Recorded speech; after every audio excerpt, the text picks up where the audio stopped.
संत Newton त्यांच्या पहिल्या अभंगात म्हणलेच होते, गोष्टी तशाच राहते जोवर त्या कोणी बदलत नाही. ठेविले अनंते तैसेची राहते, unless and until force is applied. बल लावल्याशिवाय कार्य घडत नाही.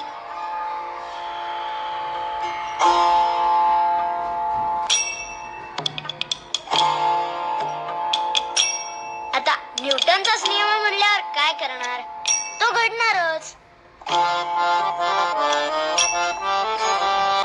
ते म्हणतात ना, एनर्जी आत्मा वगैरे मंडळी कधीच नष्ट होत नाही, फक्त रूप बदलते.